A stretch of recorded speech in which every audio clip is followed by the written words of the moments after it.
اللهم صل على سيدنا وشفيعنا وحبيبنا وكريمنا ومولانا محمد معدن الجود والكرم منبع العلم والحكم وعلى آله وصحبه وبارك وسلم. عزیزان گرامی، آج ہم لوگ اللہ رب العالمین کی عبادت کے لیے حاضر تو ہوتے ہیں، نمازیں پڑھتے ہیں، روزے رکھتے ہیں، تلاوت قرآن کرتے ہیں، لیکن نمازوں میں جیسی لذت ہونی چاہیے، تلاوت قرآن میں جو چاشنی ہونی چاہیے، روزوں کی جو حلاوت ہونی چاہیے، ان تمام چیزوں کو محسوس نہیں کر پاتے. اس کا ایک بہت بڑا سبب یہ ہے کہ آج ہم لوگ اپنی نگاہوں کی حفاظت نہیں کر رہے. نگاہیں جب انسان کی غلط جگہ اٹھتی ہیں تو نگاہوں کے غلط جگہ اٹھنے کی وجہ سے دل سیاہ ہو جاتا ہے، اور پھر انسان کا جب دل سیاہ ہو جاتا ہے تو اس کی عبادت کی چاشنی، عبادت کی حلاوت اس سے چھن جاتی ہے. رب قدیر قرآن کریم میں ارشاد فرماتا ہے، قل للمؤمنین یغضوا من ابصارہم. اے محبوب لوگوں کو حکم دے دیجئے، اے محبوب لوگوں سے مسلمانوں سے فرما دیجئے، یغضوا من ابصارہم، اپنی نگاہوں کو نیچا رکھیں، ویحفظوا فروجہم، اور اپنی شرمگاہوں کی حفاظت کریں. آگے پروردگار عالم ارشاد فرماتا ہے، ذالک ازکی لہم، یہی ان کے لیے زیادہ پاکیزہ ہے، یہی ان کے لیے زیادہ پاکیزگی کا سبب ہے. تو عزیزان گرامی، ہم اپنے معاشرے اور ماحول کو دیکھ کر اس ماحول میں ڈھلتے تو چلے جاتے ہیں، لیکن ضرورت اس چیز کی ہے کہ ہم یہ دیکھیں ہمارے رب نے ہم کو حکم کیا دیا ہے. پروردگار عالم کا حکم ہے، یغضوا من ابصارہم، اپنی نگاہوں کو نیچا رکھیں، ویحفظوا فروجہم، اور اپنی شرمگاہوں کی حفاظت کریں. آگے ارشاد فرماتا ہے، ان اللہ خبیر بما یصنعون، اور لوگ اس گمان میں نہ رہیں کہ وہ اپنے اعمال میں جیسا چاہیں کریں، کوئی ان کو دیکھنے والا نہیں. رب فرماتا ہے، ان اللہ خبیر بما یصنعون، بے شک اللہ رب العالمین جو بھی کچھ وہ کرتے ہیں ان تمام چیزوں کی خبر رکھنے والا ہے، ان تمام چیزوں کو جاننے والا ہے. تو عزیزان گرامی، اگر لوگوں سے چھپا کر بھی ہم بدنگاہی کرتے ہیں تو لوگوں سے تو ہم چھپ سکتے ہیں، لیکن پروردگار عالم سے نہیں چھپ سکتے. اسی لیے رب نے مزید فرما دیا، ان اللہ خبیر بما یصنعون، بے شک اللہ رب العالمین ان تمام کاموں کو جو لوگ کرتے ہیں خبر رکھنے والا ہے. یہاں تو حکم مومنین کو دیا تھا، یعنی مسلمان مردوں کو دیا تھا، اب خاص طور سے مسلمان عورتوں کو یہی حکم رب قدیر ارشاد فرما رہا ہے، وَقُلْ لِلْمُؤْمِنَاتِ يَغْضُضْنَ مِنْ أَبْصَارِهِنَّ. اے محبوب مومن عورتوں کو بھی حکم دے دیجئے کہ اپنی نگاہوں کی حفاظت کریں، وَيَحْفَظْنَ فُرُوجَهُنَّ، اور اپنی شرمگاہوں کی حفاظت کریں. یعنی مردوں کے لیے بھی یہ حکم ہے کہ اپنی نگاہوں کی حفاظت کریں، اور عورتوں کے لیے بھی یہ حکم ہے کہ اپنی نگاہوں کی حفاظت کریں. پردے کا حکم کوئی مردوں کے ساتھ یا عورتوں کے ساتھ خاص نہیں ہے، مرد ہو یا عورت ہر ایک کو پردہ کرنے کا بھی حکم ہے، اور ہر ایک کو اپنی نگاہوں کی حفاظت کرنے کا بھی حکم ہے. بس فرق اتنا ہے کہ مرد کو جو اپنا پردہ کرنا ہے وہ ناف سے لے کر گھٹنے تک کرنا ہے، اور عورت کو جو اپنا پردہ کرنا ہے وہ پورے بدن کا پردہ کرنا ہے سوائے ہاتھوں اور پیروں کے. مزید عورتوں کو حکم دیتے ہوئے پروردگار عالم ارشاد فرماتا ہے، وَلَا يُبْدِينَ زِينَتَهُنَّ، اپنی زیور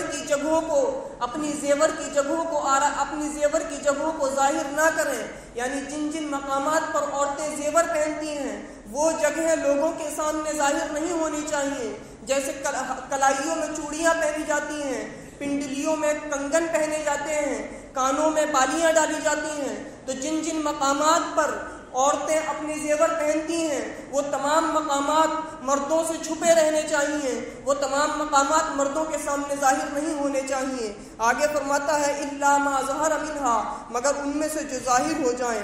مزید فرمایا وَلْيَضْرِبْنَ بِخُمُرِهِنَّ عَلَى جُيُوبِهِنَّ، اور اپنے دوپٹوں کو اپنے گریبانوں پر رکھیں، یعنی صرف اتنا نہیں کہ عورتیں اپنے کپڑے پہن لیں، بلکہ کپڑے پہننے کے ساتھ ساتھ ان کے اوپر سے اپنے دوپٹوں کو بھی اوڑھ لیں، کیونکہ صرف کپڑوں سے اتنا پردہ نہیں ہو پاتا جتنا پردہ دوپٹے سے ہوتا ہے۔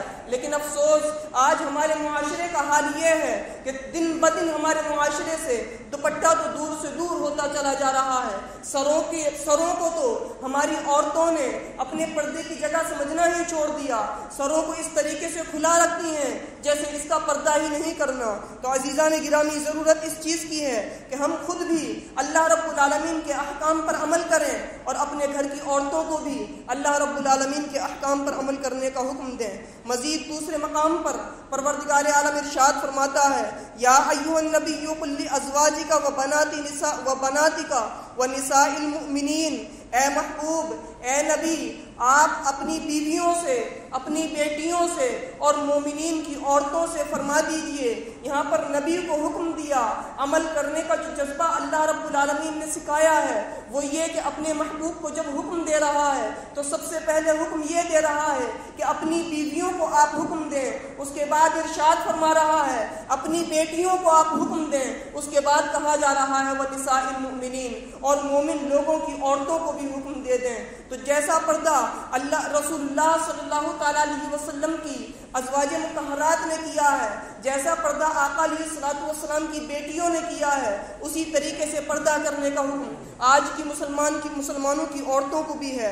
کیا حکم دیتا ہے؟ پروردگار عالم ارشاد فرماتا ہے یدنین علیہن من جلابیبہن، کہ وہ اپنے دوپٹوں کو اپنے گریبانوں پر رکھیں، ذالک ادنی ان یعرفن ولا یؤذین، اور یہ ان کے لیے زیادہ قریب ہے اس چیز کے کہ ان کو پہچانا جائے اور ان کو اذیت پہنچائی جائے۔ یعنی اگر عورتیں پردے کے درمیان رہیں گی، اگر عورتیں پردہ کرتی رہیں گی تو یہ ان کے لیے زیادہ حفاظت کا ذریعہ ہے، اور اگر یہ پردے سے باہر رہیں تو ان کی عزت پر آنچ آنے کا اندیشہ ہے۔ آگے فرماتا ہے وَقَانَ اللَّهُ غَفُورًا رَحِيمًا، یقیناً اللہ رب العالمین بخشنے والا مہربان ہے۔ تو عزیزان گرامی، یہ اللہ رب العالمین کا حکم تھا۔ آگے احادیث نبویہ دیکھیں کہ پیارے آقا صلی اللہ تعالیٰ علیہ وسلم نے کیا حکم ارشاد فرمائے ہیں۔ صحیح مسلم شریف کی حدیث ہے، جریر بن عبداللہ رضی اللہ تعالیٰ عنہ سے روایت ہے، کہتے ہیں میں نے رسول اللہ صلی اللہ علیہ وسلم سے اچانک نظر پڑ جانے کے متعلق دریافت کیا۔ حضور علیہ الصلوۃ والسلام نے حکم دیا کہ اپنی نگاہ پھیر لو، یعنی اگر اچانک کسی عورت کے اوپر نگاہ پڑ جاتی ہے، اچانک انسان کی کہیں نگاہ اٹھ جاتی ہے تو اچانک نگاہ اٹھنے میں تو کوئی حرج نہیں ہے، لیکن نگاہ اٹھنے کے بعد وہ نگاہ کہیں پر جمی نہ رہے، وہ نگاہ بار بار وہاں نہ اٹھے۔ اگر اچانک کہیں پڑ جائے تو فوراً اپنی نگاہ کو جھکا لینا چاہیے۔ حضرت علی کرم اللہ تعالیٰ وجہہ الکریم سے روایت ہے، انہوں نے فرمایا کہ ایک نظر کے بعد دوسری نظر نہ کرو، کہ پہلی نظر جائز ہے اور دوسری نظر ناجائز ہے۔ یعنی اگر کہیں پہلی نظر پڑ جائے تو اب اس نظر کو فوراً پھیر لیا جائے اور اس نظر کو وہاں پر ٹکا نہ رہنے دیا جائے۔ اگر انسان اس طریقے سے کرتا ہے تو اس کی فضیلت کے بارے میں بھی ایک حدیث پاک ہے کہ پیارے آقا صلی اللہ تعالیٰ علیہ وسلم نے ارشاد فرمایا جو مسلمان کسی عورت کی خوبیوں کی طرف پہلی دفعہ نظر کرے، یعنی اگر انسان کی کسی عورت پر نظر پڑ جائے اور نظر پڑنے کے بعد اس کو اس کا حسن و جمال نظر آ جائے، اس کو اس کا حسن و جمال پسند آ جائے، اور اس کے باوجود وہ کرے یہ کہ پھر اپنی آنکھ میچ لے، یعنی اس کی طرف ٹکٹکی باندھ کر نہ دیکھے، اس کی طرف بار بار نہ دیکھے، بس ایک بار نظر پڑ گئی اور فوراً اپنی نگاہ کو پھیر لیا، تو پیارے آقا صلی اللہ علیہ وسلم ارشاد فرماتے ہیں کہ اللہ تبارک و تعالیٰ اس کے لیے ایسی عبادت پیدا کر دے گا جس کا مزہ اس کو ملتا رہے گا. یعنی اگر انسان اپنی نگاہوں کی حفاظت کرنے لگے، ایک مرتبہ نگاہ پڑھنے کے باوجود، حسن و جمال پسند آنے کے باوجود اگر انسان اپنی نگاہوں کی حفاظت کر لیتا ہے تو اللہ رب العالمین اس کو عبادت کی توفیق دے دیتا ہے، اور ایسی عبادت کی توفیق دیتا ہے جس عبادت کی لذت کو انسان محسوس کرتا ہے. تو عزیزان گرامی، ہماری عبادتوں میں مزہ نہ آنے کی ایک بہت بڑی وجہ یہ ہے کہ آج ہم بدنگاہیوں میں مبتلا ہیں. اگر ہم اپنی نگاہوں کی حفاظت کرنے لگیں تو ہماری نگاہوں کی حفاظت کرنا یہ خود انشاءاللہ ہماری عبادتوں کی لذت کا سبب بن جائے گا. عزیزان گرامی، اس کے علاوہ ایک دوسرے مقام پر پیارے آقا صلی اللہ تعالیٰ علیہ وسلم نے ارشاد فرمایا کہ جب مرد عورت کے ساتھ تنہائی میں ہوتا ہے تو تیسرا شیطان ہوتا ہے. یعنی اگر کوئی مرد اپنی بیوی کے علاوہ کسی اور عورت کے ساتھ تنہائی میں ہو تو اس کے ان دونوں کے ساتھ تیسرا شیطان ہوتا ہے جو ان دونوں کو گناہوں پر مبتلا کرتا ہے. اس لیے ضرورت اس چیز کی ہے کہ ہم زیادہ سے زیادہ اپنے آپ کو عورتوں سے محفوظ رکھنے کی کوشش کریں. ایک دوسرے مقام پر پیارے آقا صلی اللہ تعالیٰ علیہ وسلم نے ارشاد فرمایا کہ جن عورتوں کے شوہر غائب ہوں، یعنی جن عورتوں کے پاس ان کے شوہر نہ ہوں، ان کے پاس نہ جاؤ کہ شیطان تم میں خون کی طرح تیرتا ہے. یعنی ہمارے بدن کے اندر شیطان خون کی طرح تیرتا ہے، یعنی شیطان کو بہکانے میں دیر نہیں لگتی.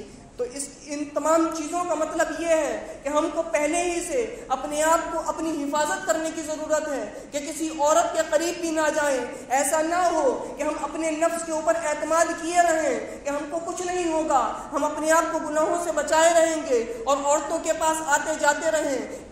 بزرگان دین سے منقول ہے کہ جو شخص اپنے نفس پر بھروسہ کرتا ہے وہ اپنے آپ کو دھوکہ دیتا ہے، کیونکہ یہ نفس اور شیطان تو ہے ہی اس لیے کہ انسان کو بہکائیں، انسان کو گناہوں کی طرف مبتلا کریں. تو اپنے نفس پر بھروسہ کرنے کی ضرورت نہیں، بلکہ ضرورت اس چیز کی ہے کہ پہلے ہی سے ہم اپنے آپ کو محفوظ رکھنے کی کوشش کریں. ایک دوسرے مقام پر سرکار دو عالم صلی اللہ علیہ وسلم نے ارشاد فرمایا برہنہ ہونے سے بچو، یعنی ننگا ہونے سے بچو، کیونکہ تمہارے ساتھ وہ فرشتے ہیں جو جدا نہیں ہوتے مگر صرف پاخانہ کے وقت اور اس وقت جب مرد اپنی عورت کے پاس جاتا ہے. لہٰذا ان سے حیا کرو اور ان کا احترام کرو. یعنی انسان کو اپنی شرمگاہ کی اتنی حفاظت کرنی چاہیے کہ اگر تنہائی میں بھی ہو اس وقت بھی اپنی شرمگاہ کو نہ کھولے سوائے اس کے کہ اس کو پاخانے کی حاجت ہو یا اپنی عورت کے پاس جانا ہو. اس لیے کہ دیگر لوگوں سے پردہ کرنا ہی کرنا ہے، ساتھ میں ہمارے ساتھ جو فرشتے رہتے ہیں ان فرشتوں سے بھی ہم کو پردہ کرنا ہے کہ یہ فرشتے بہت باحیا ہوتے ہیں. جب انسان اپنی شرمگاہ کو کھولتا ہے اس وقت اس سے دور ہو جاتے ہیں. تو یہ اللہ کی رحمت کے فرشتوں کو اپنے